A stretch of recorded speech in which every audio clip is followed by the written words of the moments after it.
UFC 259, 3 title fights, crazy comebacks, a little bit of controversy, and a whole lot of bangers. My name's Sho. My name's Jake Cali. We're Nine-Sided MMA, and this is the recap.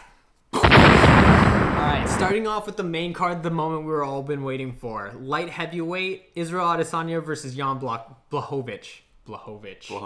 Yeah, so, I have to say, going into this fight, Izzy, to me, is the GOAT. He is the guy who has cemented his legacy, and he's really, cementing himself into, Hall of Fame material, Yeah. UFC, kind of the top of the crop. Yeah, and you see that he doesn't really dodge fights or pick his fights.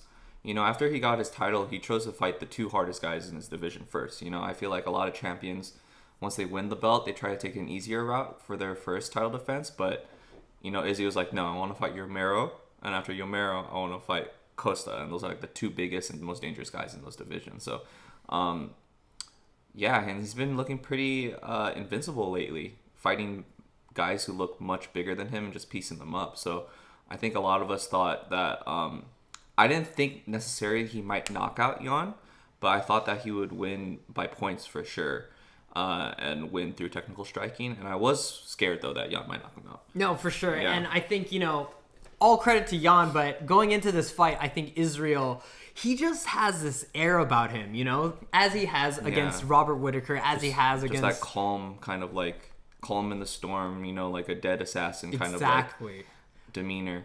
Against Paulo Costa, everybody was saying, oh, Paul's looking big, Paul's ready to knock him out. But, Israel is like Neo from The Matrix. Yeah. He just seemed like he saw the fighting motherfucking code, man. Yeah, he quarantined that shit, bro. Dude. Locked it down. Dude, he was Locked dodging bullets and shit. But, okay. But going into this, I think a lot of people discredit Jan Blachowicz. And this guy, I actually really like him. As you see in his embedded series, a little gentle kielbasa. He's just so nice, He's like a nice Polish lumberjack, Little Polish bear. Little Polish bear. He's a happy dude. Yeah, but again, the storyline was, technical striker versus the Polish power. Yeah, and then so when the fight got off, I think what was interesting is that both fighters were so calm right from the beginning of the bell. So they both kind of respected each other's ability to hurt one another. Mm-hmm. So the first round was really a very long feeling out round. I noticed that Izzy was having trouble landing his jabs because Jan was employing a really high guard.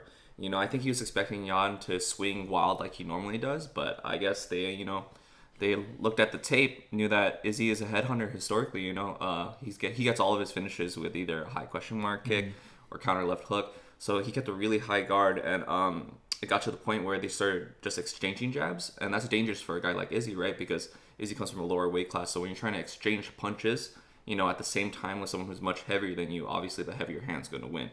Yeah, and I think for the first few rounds, we heard it from the commentary booth. They kept saying it, Jan was biting on his feints. And as Izzy does, he makes everyone bite on their feints. So he's throwing feints, left switching and stances, right. Constantly switch stances, giving you different looks, giving you a nice little pulse fade. So I think, it was classic Izzy first couple of rounds. He was throwing the feints and, Jan was biting and he seemed fast. He seemed like he was out there, freaking throwing shots and just sniping. You could tell he was definitely looking for an opportunity to land some counters, but, Jan was just so patient. He kind of displayed a patience that he never displayed in his previous fights, Against Dominic Reyes, he ended that fight quick. Yeah. Against Luke, ended that fight quick. Just those wild exchanges that he's known for where he could land just a short punch inside the pocket and then knock you out. I think that's what Izzy was waiting for him to open up a little bit more. But, Jan's a veteran. So he adjusted. Yeah, he adjusted. He stayed calm. And he just didn't allow opportunities where he could have got caught. I think in the third round he did. Mm-hmm. They got into a little bit of a pocket exchange with hooks, and Izzy actually hurt him with a counter left. Yeah, it was after a takedown attempt. Yeah. Izzy got right back up, and then, we saw exchange, right? Yeah. And that's where Jan is dangerous, because once he starts exchanging, you're like, oh shit, Polish power. But he was also able where to... Izzy's dangerous too. Exactly. To be fair. But that's where we saw it. He threw in that hook, and then you could tell Jan didn't like it. Yeah, Jan was hurt, and he backed up. And then Izzy remained calm, Yeah. Didn't rush in there to try to finish it. Yeah. And then fourth round happened. What happened fourth round? I have to say, this is where I think... I don't know if... I mean, Jan has talked about it as, he wanted to take him down, Yeah. But I think this time, fourth round championship rounds are tired. Yeah. He went for the takedown and he secured it. And that's where I think, obviously this difference in weight made a huge difference. Yeah, it was very noticeable. It's not like Israel wasn't showing good work from the bottom. He was shrimping a lot. He was trying to maintain his guard a lot. It wasn't like he was defenseless on the bottom, but the weight difference was really apparent. So Jan was pretty much able to hold half guard the entire time they were on the ground. He didn't really land anything significant on Izzy, but just was busy enough to where he would win the round off of just top control, right? Yeah, he was about to rest on him like a Snorlax, right. Bro. And as far as timing goes, that was the perfect time to do it, I don't think he should have tried to go for takedowns early with Izzy because Izzy would be fresh enough to shrug it off, right? Well, he defended a couple. Yeah, exactly. In the beginning, yes. So in terms of timing, those fourth and fifth rounds were the perfect time for Jan to get those takedowns, and it worked. Yeah, and and I have to say also, it did seem a little bit biased from the commentators. Oh, it did. Yeah, like Joe and yeah, DC. like they were saying like, oh, like obviously he was biting on his feints. He was, but then I don't think they gave enough credit because Jan was still connecting with combos against Izzy. Yeah, and then if you look at the CompuBox scores after the fight, Jan outlanded Izzy. Yeah. In everything, in all rounds. I wouldn't call it 10-8 though. I don't know if those were 10-8 rounds. Yeah, to me a 10-8 round would be if you're on the top and fucking the guy up. No, like it's like the guy has no answers for you. It wasn't that. No, it wasn't that. I think if you're defending properly on the bottom, and then I think if you're halting someone's advance on the bottom, that's not 10-8 at all. Right. That's a 10-9, that's fair. But a 10-8 would mean that you're getting your face caved in by the guy on the top. Yeah. Or you're getting put through submission after submission attempt and you can't do anything. And yeah, I mean, Jan, like, let's talk about Jan striking. Like, he's a little bit of an awkward fighter, but he had a clean jab with exactly, and he was landing. That left kick, dude. That left body kick that we saw against Dominic Reyes. Yeah. That was also out there, he was threatening that. And you could tell when he would connect that, you could tell that, I mean, Izzy's a warrior, but... He's not going to show it on his face, obviously. But it's, it's heavy. But Izzy did a better job than Dominic in kind of checking that kick and avoiding it. Right. He would pull back just enough. I think also the weight difference allowed Izzy not to wear someone down as he normally does, Yeah. Izzy starts off his fights by committing to the inside leg kicks, really low on the leg, outside leg kicks really low on the leg, trying to slow his opponent down to open up the strikes, right? I think Jan was able to wear a lot of it just because he's so big. But yeah. Yeah. It's a good fight. I have to say all respect to both fighters, really. I mean, Izzy loses gracefully. Seriously, he's already gracefully. And he looked like he didn't even fight that night. If you look at his face, he was relatively untouched.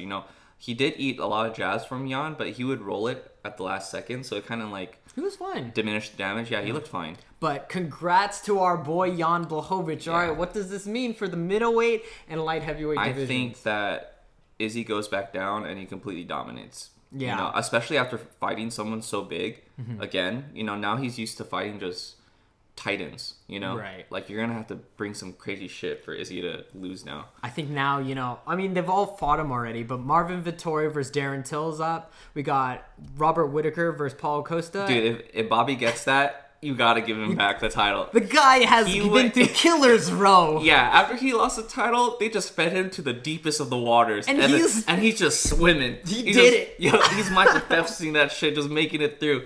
And he just destroyed everyone that they put in front of him since his loss. So I think if Rob, especially if he starches Paulo, which might happen, give it to him. Give it to him for sure. And also, there's also Derek Brunson versus Kevin Holland. That, if Kevin Holland's able to, prove something there. Yeah, if Kevin proves that he could, that he belongs in the top, the top 10, then there's him too. And then Jan Blachowicz, they talked about it, Glover Teixeira. Not the most marketable of a fighter, right. But I respect the hell out of him. But Glover, man, talk about comebacks, right? It's like he was just like, I'm not old anymore. Nah. I don't feel like I'm old. And just freaking going through youngins, just destroying them. You know what? 40 is the new prime, Yeah, guys. he beat Santos. He beat Anthony Smith. Both of those guys fought for titles, right? Handedly. So, he beat them handedly. So. I lost my teeth, coach. Oh, man. So, Yeah. I think it's a pretty exciting time. Yeah, congrats to Jan Blachowicz. Yeah, congrats to Jan, you know. Solid champion. Solid. Yeah. You proved your worth, buddy. Polish power. Kielbosses. Kielbosses. He is the one.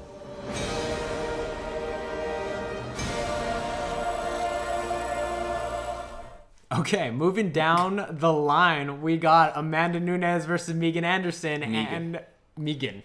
Yup, and she gets mad if you say Megan. Does she really? Yeah. Remember she got mad at Casey Keating? Oh yeah. Well, he also said some controversial some pretty things. bad shit. But anyway. Amanda Nunes versus Megan Anderson, a -910 betting odds Minus 910 on Amanda. Amanda. Goddamn. But it made sense. It makes sense. So minus 900. That means you'd have to bet $900 in order to get 100.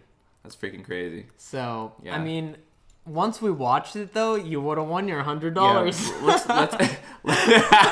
let's talk about UFC marketing though. Yeah. Real quick. Let's talk about that PR. So I understand that they want to sell a fight. They need to sell a fight, right? Right, but let's be real. You can't promote this as Megan saying she's never felt power like me. Have we forgotten that the woman went toe-to-toe with Chris motherfucking Cyborg? And it's hard to even call it toe-to-toe because toe-to-toe would suggest that the fight was kind of even. You know, it wasn't that even. No. Amanda melted her. Yeah. I was like, blah, dead. She wrecked And then, Chris Cyborg. And Cyborg is known as the woman wrecker. You know, she just destroys everyone who's in front of her. So, and then Amanda beat her the way that Cyborg normally gets beaten or beats people. It wasn't like a technical. They went they a were barroom brawl. Yeah, that octagon might as well just been like a little freaking square space because they didn't explore it at all. They just stood right in front of each other and started banging. But yeah, if you were like a casual fan coming into the UFC, you would have thought that Megan Anderson was like the next great thing, right? Like she was gonna. She's huge. Yeah, first off, the size difference was freaking crazy. It looked like David versus Goliath. Like Amanda's already a big girl. Honestly, they should have just said Amanda's never faced anybody as tall as she. Yeah. But yeah, when they're standing across from each other, like especially in weigh-ins, Megan's a big woman. Like she's much bigger than Amanda, but that didn't really show that night. It did not really show. Didn't matter. You know, there's something different about mama strength, right? You know, when you got that mama bear strength, you're going to do anything to protect that cub. And you could tell that first strike, Megan knew. Yeah. Megan knew. That first right hand, she's like, oh, shit. Don't want to be here right now. I'm not ready for this. Yeah, and I don't know. Maybe it's like she wasn't ready for the big lights. But, like, after that first right hand and then the following up hands by Amanda, like, Megan just wasn't there anymore. Yeah, and I think... In terms of, like, a competitive sense. And Amanda could have honestly finished the fight anywhere she wanted to. Yeah, instead she's like, I'm going to strangle you with my legs. That was a crazy triangle she got. I think it's pretty rare to see a back-mounted triangle like that. Like, we don't see that often in the UFC. Amanda's like, let me just try this. Yeah, like... You know? Amanda is just so well-rounded, too. It's not like she's just a striker. Mm-hmm. You know, I feel like people forget how good of a grappler she is. I think we were reminded the Jermaine de Randamie fight, though. You know, yeah, wrestling. Yeah, she recognized that Jermaine was very dangerous on her feet. You know, very dangerous with their striking. So Amanda just took her down, just completely dominated her. So, I mean, not much to say about this fight, honestly. Just Amanda doing Amanda. You know. Yeah. So I mean, we'll see who the UFC wants to feed her next. It's like, who will we sacrifice next to Amanda? Sacrifice to the Amanda. Yeah, man. I mean, at this point. You know, her versus Cejudo might not be a bad idea. You know, like... Dana White make it happen. Yeah. Dude, just the women's divisions are just so shallow, you know? It's like Valentina, Amanda, and then just everyone else in terms of skill. That's just how it is. Yeah. Yeah. But that's just how it goes. That's just how it goes. All right.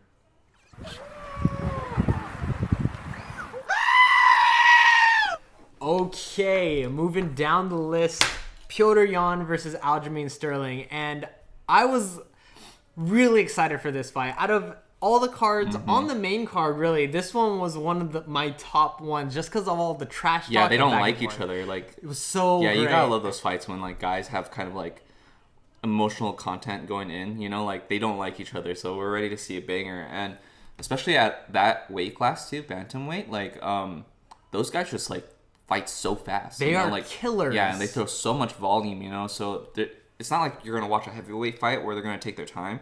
You know, bantamweights just get going. You know, they get after it. So I was looking really forward to this fight. And Petr Yan, man, the dude is a cold face killer. He reminds me of like the Hitman, the bald one from the video games, the freaking assassin, but he's like the Russian version. You know what I'm saying?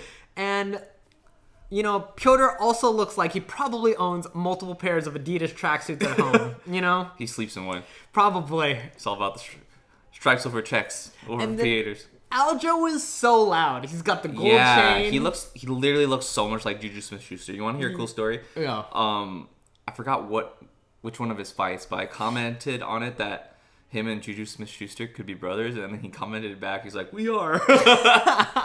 But they even behave like each other. Like they're always dancing and always happy. But what a cool contrast of styles, though, right? Because Petr Yan's known for his, you know, walking down style, you know, kind of like a brawler, really heavy hands, but will just walk you down and wear you down.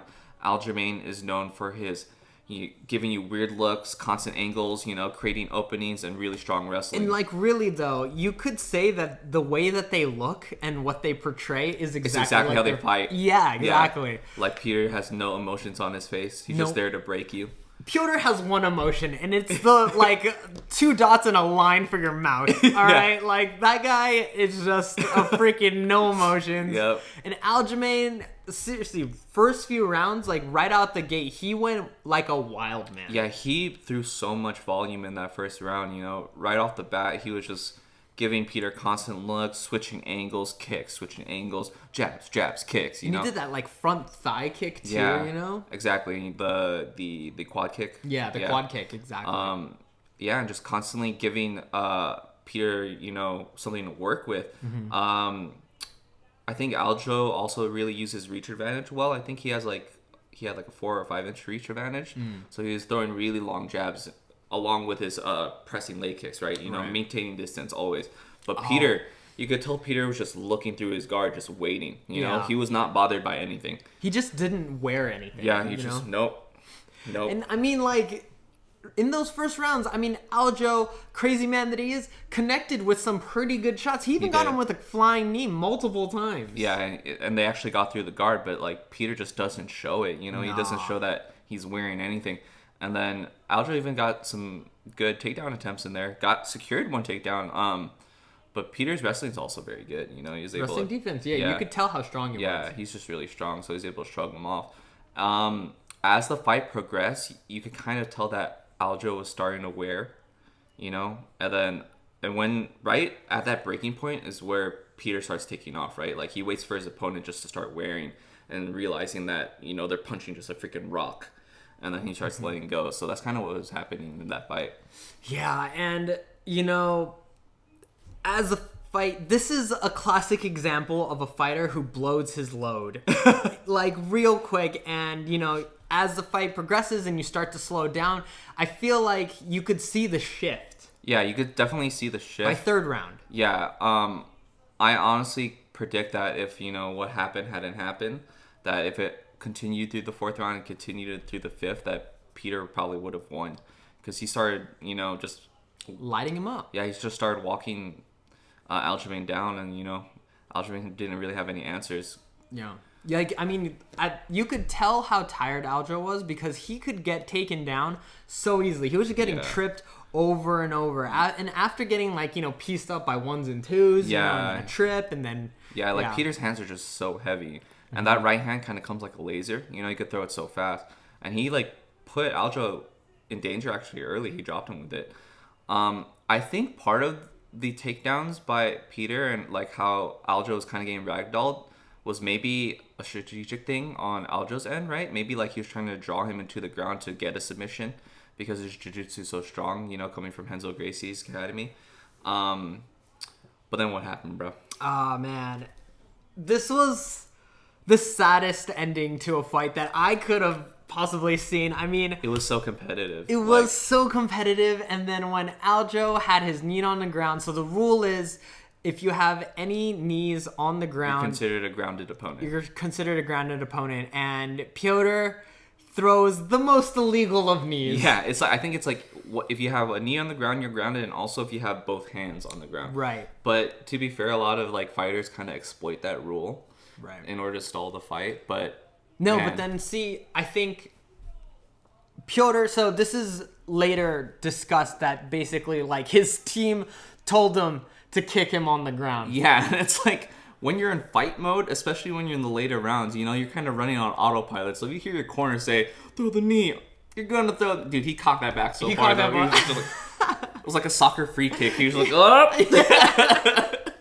You loaded. He freaking cannoned that. But, yeah, I mean, also what he was saying is, in his mind, he thought that both hands on the ground meant downed. So Aljo didn't have his hands on the ground. No, he was like, he was kind of trying to defend Peter's hands off his head. Exactly. Yeah. So seeing that, that's why he went for the knee like he did. And man, I mean, you know, also, why would they ask the concussed guy, can you continue? He's on the floor. Yeah. Also, I don't really appreciate like all the fan reactions to it. They're all like, Aljo's such a good actor. Wow, the Oscar goes to... He just got kneed in the face. In the face. Without being, like, you know, without having a good stance to eat the knee, you know? He was literally on the ground, eye to eye with the knee. He ate it to the dome, you know? He's concussed. He got dosed. Yeah, he got dosed.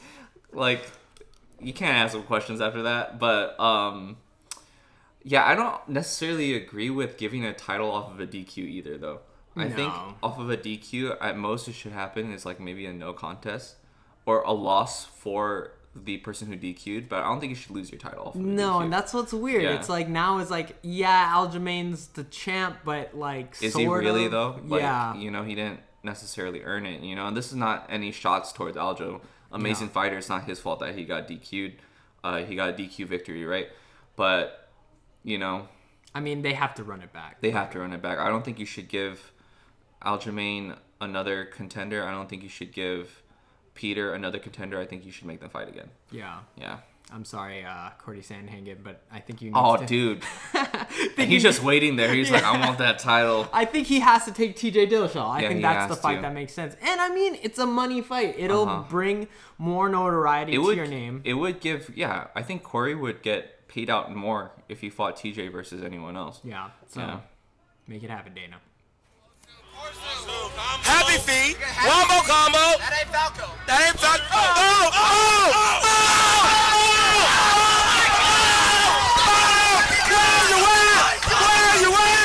Where you at? Okay, now Islam Makhachev versus Drew Dober.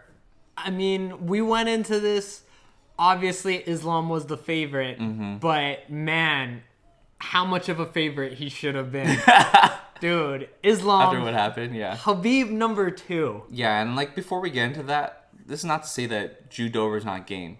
He's such a good fighter, you know. He's really dangerous with his hands. I think he put out Alexander Hernandez, I think. Yeah. In their last fight, just TKO'd him. Looked good. Yeah, he looks good. He's really explosive, and that left hand could put anybody out. You could put down a fucking elephant with that left hand. And man, you know? Drew Dober looks like he should be sponsored by Gymshark. I'm just gonna say it. Looks like the president of Pi Kappa Alpha. Boom. Welcome to Pikes. But yeah, Islam Makhachev, man, he's got the freaking Dagestani look of a warrior, and that is what he is. And just that AKA training, man, just constantly grappling with the best of the best, and you know that's exactly what we saw in this fight. Islam came to smish, and smish he did. Yeah. So his stand-up was enough to where he was able to avoid Drew's big punches. You know, Drew has that kind of like Paul Daly left hand. You know that that night left hand. So but Islam was able to maintain his distance enough just to dodge the big shots. And then as soon as Islam even gets one finger on you, that takedown would happen. It's pretty crazy how instant those Dagestani guys could get a takedown. You know, it just goes from body lock, trip, and then they're down on the ground. That's what I love about watching the Dagestani fighters is that it's such a high level of grappling. You know, it's like it's not even it's like double legs, single legs. It's these crazy trips out of nowhere. And then constantly training their takedown. If like one thing doesn't work, they switch to another takedown, and then they'll eventually get it. And it's like what's nice about their wrestling too is that it's constantly advancing, right? It's never like, oh, I'm just gonna hold you down and then wait this round out. It's more of I'm gonna constantly try to advance so I could punch you in the face. And yeah, I mean it's the same story as we've seen in Khabib's fights, right? Exactly. You just see him basically go on from the ground, start transitioning, maybe go into like side control, and then eventually, you know, they're always trying to control the legs, you know, do that like pincer move. Yeah, they figure four your legs and then just lock it down. And it's crazy because their strength is so unassuming, right? Like, if you were to look at it just from aesthetics, Drew looks so much stronger than Islam. Like, Drew looked huge next to Islam, but like, dude looks like, you know, more place, more dates. Should be making a video on the guy. Like, the dude is yoked. Yeah, like, but as soon as they would lock up, you could see the power difference. Like, Islam was able to control his body and just put him wherever he wanted to. Exactly. And then that submission, holy shit. Is that? I mean, was that a head and arm choke? Yeah, it was a body triangle. But the thing is it's very rare to see someone be able to finish that while they're still in guard, right? Normally, when you want to lock in a body triangle, you're going to try to shift to side control where the opponent's legs aren't in a position where they could defend the choke. Because if you have someone in your guard, you kind of extend your body and prevent the squeeze from happening, right? But Islam stayed in half guard, and he was still able to finish it. And you could just see how hard he was squeezing. Like, you saw, like, all the striations in the shoulders go off. And then you just see Dober like, oh, shit. I'm getting choked out. No, and you could say that, you know, Islam won the fight by choking him out with his shoulder. Yeah, pretty much. That's exactly what happened. Dude, the guy is a monster. He's a monster. I think we're seeing a new generation of Khabib, you know? These Dagestani fighters. Yeah, it's crazy because if you look at the rankings, too, you could tell that, like, no one wants to fight him. No. Because he's, like, ranked pretty low. He's 15th, even though he's just running through everybody.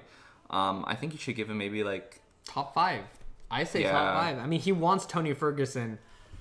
He wants to retire Tony Ferguson. And, dude, as much as I love Tony Ferguson, I don't know which way that fight would go. Yeah, I would probably give him, like, maybe, like, Dos Anjos or, like, Hooker. But let's give Hooker one more chance. If they give him Tony Ferguson, it's like Tony Ferguson versus Khabib that we always wanted. Except, like, you know, discount. I want to see Tony versus Khabib. We have Tony versus Khabib at home. Let's have Tony versus Khabib at home. Yeah, but... Yeah, he definitely deserves someone in the top 10. Maybe, fuck it, give him Chandler. Let's see what happens. Ooh. That'd be crazy, right? That would be crazy. You know, if Chandler could make it past Islam, then he could prove that he could fight Khabib. If Khabib ever wanted to fight again. For sure. But, you know, shout out to Dagestan. Shout out to AKA, baby. Yup. Congrats, DC. Your boy won. Did you get... It's just... freaking scary ass monsters, man. Those guys are too good. Yep. Hey, Dana, I want a money fight. Give me my wager. Woo! Okay, so the first card on this main card was Alexander Rakic versus Thiago Santos, the Juicy Boys. These guys have the bodies of something you'd see out of Grappler Baki. These guys are freaking yoked. Yeah, they're just fucking scary too, like all yadded up. Yep. Dude, Alexander Rakic looks like if Jim Carrey went to a Russian prison and had to learn how to fight his way out. Looks like Yuri Boyka, dude. Jim Carrey and Yuri Boyka had a love child. Boom, Alexander Rakic. And you just fed him horse meat from a young age. Yeah, I'm the most complete fighter but, in the world. Oh, man. I mean, this one I was so excited for. On paper, right? On paper. On paper. But... yeah, going into it, you know, like watching the fight, it was probably the most disappointing out of the main card. Yeah, it was for sure the slowest. Yeah. So I think there's like a lot of questions going to this fight, right? For Santos coming off of his loss to John Jones and the reconstructive surgeries that he had, I think there are a lot of questions going to the Glover fight, right? Would he be able to explode like he normally does? Would he be able to have power like he normally does? And, you know, he answered a lot of questions in that fight. You know, he was still explosive. He even almost knocked out Glover, even though he lost, ended up losing by rear naked choke, I think. He showed that he could still put people in trouble, right? So even though he had that meniscus tear, that ACL tear on both knees, he showed that he could still move, right? So I think going into the fight, he put the world on notice of that. So Rakic started attacking the legs early, constantly committing to the inside leg kicks, on the knee. Yeah, but I mean, in the Glover fight, we saw that, Santos had the ability to explode. But for this fight, I think he was a little afraid. Yeah, I think, as the fight, if you watch it from first to the last round, right, you see that his movement gets more and more halted. And I think it's because of the leg kicks, he was exploding pretty hard in the first round. He was putting Rakic in positions where Rakic really had to pedal backwards to avoid the big hand. But I think those kicks ended up compromising the legs just enough to where it kept Santos kind of frozen in front of Rakic, which is where you don't want to be, because Rakic is such a good technical striker. Yeah, and I think the problem with this fight is that I get, they're at light heavyweight. Any attack could put you out instantly. Yeah, and then when you watch a light heavyweight fight, you want to see that thunder, right? Exactly, I think the problem with this one is that they respected each other's power a little too much. Exactly, and I think, it's like you could tell there was hesitancy on both sides. I mean, Rakic used his advantage of his reach, his reach and just way technical striking. Just kept him on the outside as he should, but that you can only do that for so long. Yeah, I think a lot of us wanted to see more of like a barroom fight, right? Especially because it's in the Apex Center, and the Apex Center, that octagon's a little bit smaller than the standard one. And these guys are ginormous, right? So it's like you're putting two cocks into a little small cage. You want to see them go off, right? But I think, especially with his last two fights, I think Rakic has been showing that he doesn't want to put himself in danger too much. He kind of just wants to win the fight in the safest way possible in order to get to that title shot. Right. I think after his knockout with what's his face, that one British dude, Jimmy Manuwa. Yeah, Jimmy Manuwa. I think all of us were like, "Oh, dude, he's gonna do that to everybody." It's kind of like a blue balls kind of thing where you're expecting Rakic to just get crazy highlight reel knockouts, but it's the same with the Anthony Smith fight. He did just enough to win. Exactly, the fight. Just enough. Very calculated in his approach, just enough to win. But man, but you don't want to see that. No, and I think if, especially as you're making your run to the title, you want to prove to the people, prove to Dana White that that's the important one. Are here to freaking deserve that title. It's not as much to the people, but you kind of want to prove to Dana that, because at the end of the day, the UFC is a business, right? And they need to pick the fighter that's going to be the most marketable, that's going to get the most pay-per-view buys. Right. So if you're going to get highlight reel KOs, obviously, even if your record's not that great, that highlight reel KO guy is probably going to get a title shot. Yeah, and I think, it's like out of this fight, when they show, his highlights and for his next fight, they're going to see leg kicks. Exactly. What I mean? They're going to see leg kicks and distance jabs. Exactly. Not to take anything away from Alexander Rakic. Amazing fighter. From a technical aspect, he does everything that you need to do. Hit and not get hit, right? But I think we wanted to see just a little bit more fireworks. Especially from a card like this, man. Early prelims were fireworks left and right, so many comebacks, so many crazy wars, and then to start off the main card. Exactly, to be the opener of the main card, right? You want something crazy. And, I think Thiago Santos was trying. I think he was just getting frozen by the kicks, I can't imagine what his movement is like and how it actually feels to him in terms of his knees. We'll never know really, but he just doesn't seem to have the same explosiveness as he usually has. Yeah. So, it's where do you go from here, right? So Rakic, I know he was talking about a title shot, but I don't think that performance really warranted one. Yeah, and I think, he could get Glover if Glover doesn't want to wait half a year to fight Jan. I think Glover deserves the title. I think Glover deserves the title. I think Glover should just wait to fight whoever wins between Jan and John. And there's also Prohaska versus Dominic Reyes coming up. Oh, yeah. I don't know if that's signed. Oh, dude, you should give Rakic Dom. Yeah. That would be a good fight. Or the winner of that one. Yeah, exactly. I think the winner of that one would be real good. I think the winner of that one would force Rakic into a situation where he has to bang. And we'd have to see it, right? Yep. So. But where does Santos go from here? I don't know. I mean, yeah, he's coming off of 3 losses right now. Yeah, it's kind of scary, right? The current landscape of the UFC with the cuts and everything. Yeah. Yeah. Coming off of 3 losses, it doesn't look good. You know, maybe Dana might, you know, I don't know, but he's still younger, so I'm not super worried. I think, yeah, I mean, it's going to be hard. I think he's going to probably have to start facing some, you know, up-and-comers, you know, people who are making their way to the title. So it's going to be some scary waters out there. Yeah, but either way, still a good fight. Not as exciting as we wanted it to be, especially. I think what happened was the prelims were just so freaking action-packed. So good. So good. But, you know, good effort, guys. It is what it is. It is what it is. All right.